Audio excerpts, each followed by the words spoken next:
Na mambo vipi mwana Baharia TV? Ni matumaini yangu mzima wa afya. Ni siku nyingine njema kabisa ambayo leo bwana tumemtembelea bwana Stepha Obimo ambaye ni miongoni mwa vijana ambao wanafanya mazoezi ya viungo vya mwili pasipo kutumia vyuma.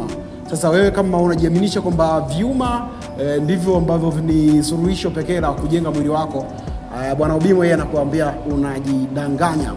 Huyu ni miongoni pia mwa vijana ambao wanafanya mazoezi bila kutumia vyuma na mwili wake umekuwa fiti kama ulivyomuona. Hata mimi pia nilivyomuona imenifanya nipate wasawa kuzungumza naye kidogo kuhusiana na jinsi ambavyo mwili wake ulivyojengwa. Ni hatari sana. Sasa mimi ni Tomo Ngomale, fundi soga maneno kutoka Baharia TV. Karibu tuambatane sote mwanzo mpaka tamati, naye pia anapata wasaa kujitambulisha majina yake. Tufahamu siri ya mazoezi yake na siri ya mwili wake, jinsi ambavyo uko na afya njema kwa muonekano wa nje, japo sisi sio wataalamu wa afya, lakini ukimwangalia tu mwili wake uko vizuri kabisa. Bana, mambo vipi mzee? Shwari. Safi. Kwa majina tunani kaka? Mimi naitwa Stepha. Sogea kwa huko kidogo. Unaitwa nani? Stepha Obimo. Stepha Obimo. Yes. Sasa wewe kaka ni miongoni mwa vijana ambao wanafanya mazoezi bila kutumia vyuma, si ndio? Ni sahihi. Hili kwa mara ya kwanza wewe lilikuwaje na kwa nini, yani ni kitu gani ambacho kilikufanya uingie katika hali kama hii? Moja kwanza ni magonjwa. Pale tunapokuwa tunaugua mara kwa mara, unalazwa mara kwa mara. Hata daktari pia anakushauri kwamba jaribu kufanya mazoezi. Okay. Na pale ukichukua usawa kusema kama ngoja nikafanye mazoezi, kweli unaona mabadiliko, hata ile magonjwa yanapotea. Okay. Sasa kama mimi huu mwaka wa 10 nafanya mazoezi. Na nikiugua labda sana ni mafua. Na penye sasa mafua penye ni kwa siku tu hiyo, lakini asubuhi nikiamka nikienda jogging, nikirudi tena tayari shakata. Okay. Sasa brother, hapo moja kwa moja unaweza kutofautishia kati ya mazoezi ya vyuma na mazoezi ya viungo bila kutumia vyuma kama ambavyo unafanya wewe? Utofauti wake labda unaweza kuwa ni upi labda hapo? Utofauti upo mkubwa kwa sababu mimi situmii kitu chochote ambacho kinanifanya kwamba mwili wangu ubadilike. Mimi nafanya mimi kama mimi natural body, na hususa asilimia kubwa mfumo wangu wa mazoezi mimi unafanya popote. Hauhitaji mpaka uende gym. Hapana. Yaani hata kama nikiwa nyumbani nafanya mazoezi. Ni kikubwa tu kama nimetenga muda wangu na discipline pia ya mwili na ufanyaji wa mazoezi na discipline ya chakula nabadilika. Okay, ni mtu gani ambaye labda wewe anakushawishi sana wewe kuongeza kasi ya kwenda kufanya mazoezi katika hali yako hii? Role model wangu ni Marekani. Yes, na unakuta asilimia kubwa namfuatilia, anaitwa Chris Heria.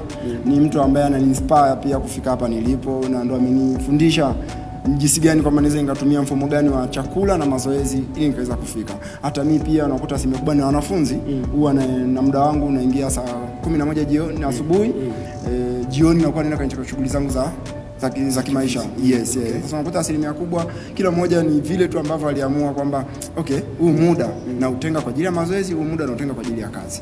Na sasa tunarudi kwenye upande wa vijana wako. Una vijana wote ambao unawafundisha labda? Yes, wapo. Okay. Na haijai kutokea labda kijana akaonekana mazoezi ni magumu akakimbia? Haijai kutokea? Hapana, na nashukuru Mungu pia saizi wanaendelea vizuri. Na tunazidi kuongeza tu juhudi kwamba mwisho wa siku tuwatoe hata wale vijana ambao unakuta mwisho wa siku wanashinda vijiweni na nini, ili tuwe nao tu tunafanya mazoezi. Mazoezi ni afya. Okay. Pia na ukifanya mazoezi hata akili yako pia inakuwa active, unafanya vitu vyako kwa kutumia akili kubwa zaidi.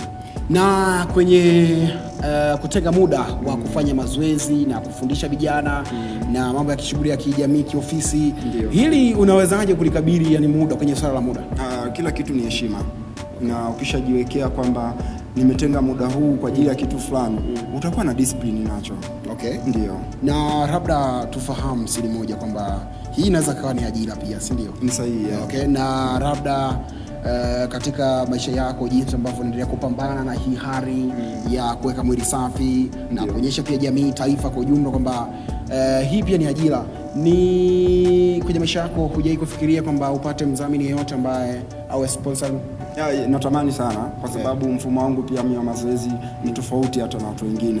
Okay. Kwa sababu mimi nimedili sana kwenye chakula na mazoezi. Na ufundishaji wangu mimi natumia namba kwamba zoezi moja unaweza kulifanya kwa sekunde 45 au 30, na ukajikuta ndani ya mwezi mimi sikuahidi au sijitapi kwamba ndani ya mwezi lazima utachange, kwa sababu kama utagrade mwili kwamba nile muda gani na nifanye muda gani mazoezi, utajikuta umechange. Okay, ni vitu gani ambavyo labda unazingatia sana kabla hujaingia kwenye mazoezi ili visije vikaleta athari kwenye upande wa afya yako? Asilimia kubwa huwa kwanza ni usafi. Ndio kitu cha kwanza. Ninapokwenda mazoezini kwanza lazima nipate maji katika mwili wangu. Kisha hapo niandae mazingira pia ya chakula, kwa maana nitapotoka gym, ninaporudi nyumbani au ninapotoka mazoezi, ninaporudi nyumbani nipate chakula na kwa nimeshaandaa chakula. Na chakula chetu chenye sio gharama ni mboga za majani, kuna viazi, kuna magimbi. Ni vyakula ambavyo kwamba ni bei ndogo. Mtu yeyote, Mtanzania yeyote anamudu kufanya na anamudu kula na anamudu hizo gharama pia. Okay, na tumezungumzia kwenye vitu ambavyo ni unazingatia. Sasa tufahamu pia na vitu ambavyo inaweza kuwa ni hatari endapo kwa vifanya wakati unaingia katika chumba cha mazoezi. Ni vitu gani hivyo viwili vitatu pia tubainishie? Naweza ngasema labda vyuma, vitu vyenye ncha kali. Mimi kwangu sio rafiki sana. Ndio maana napenda open room kwa sababu space ile inanipa mimi niwe huru pia ufanyaji wangu wa mazoezi, kwa sababu ni mazoezi ya viungo. Na ndio maana unakuta asilimia kubwa mpaka leo umenifuata unanihoji, lakini ni vile ambavyo umevutiwa pia nilivyo na ninavyofanya na kitu unachokifanya. Ndio hicho. Sasa bwana Obimo, tukisalia hapa pia kuna kitu ambacho natamani sana ukizungumze kwa taifa, kwa kijana yote ambaye anakusikiliza hivi sasa na kutazama kupitia Baharia TV. Wewe neno lako labda unaweza kumwambia nini? Asilimia kubwa si kama matrainer, kama wafundishaji wa mazoezi online pia. Sasa mimi nafundisha sana YouTube na TikTok, lakini sasa unakuta asilimia kubwa tunahitaji support ili mwisho wa siku tuweze kufika. Tunahitaji watu wa kusimamia, tunahitaji watu wawekeze. Mazoezi ni ajira. Na vijana ambao asilimia kubwa tunatamani tujiajiri sisi wenyewe. Ningepata mtu wa kunifadhili tungefanya kitu. Okay. Labda kuna malipo yoyote mtu akahitaji uanze kufanya naye kumfundisha mazoezi, kumweka naye fit mwili wake, gharama zikoje, labda utaratibu ukoje tu? Huaga ni personally, kama mtu amejitokeza anataka labda nimfundishe, na hususa huwa pia kuna wengine huaga nawafuata nyumbani. Kuna wale unakuta tunakutana gym, lakini sasa unakuta asilimia kubwa tunazungumza, hakuna kinachoshindikana. Na ni gharama ndogo tu. Kama ukinifuata tukazungumza.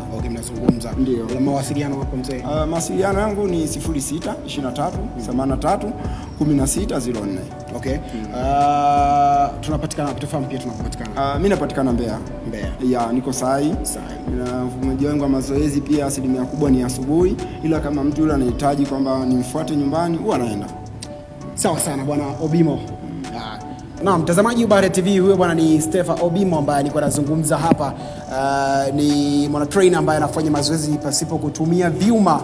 Yeye anatumia masuala ya viungo tu bila kutumia chuma chochote. Sasa ametuambia hapa mambo mengi sana na kutupa elimu kuhusiana na kuweka mwili wako uwe safi kabisa dhidi ya kuepukana na magonjwa ambayo yanaweza kushambulia mwili wako, hatimaye ukaingia katika gharama kubwa sana katika maisha yako unapofuatilia matangazo haya. Jina langu mimi ni Friday Mangomare.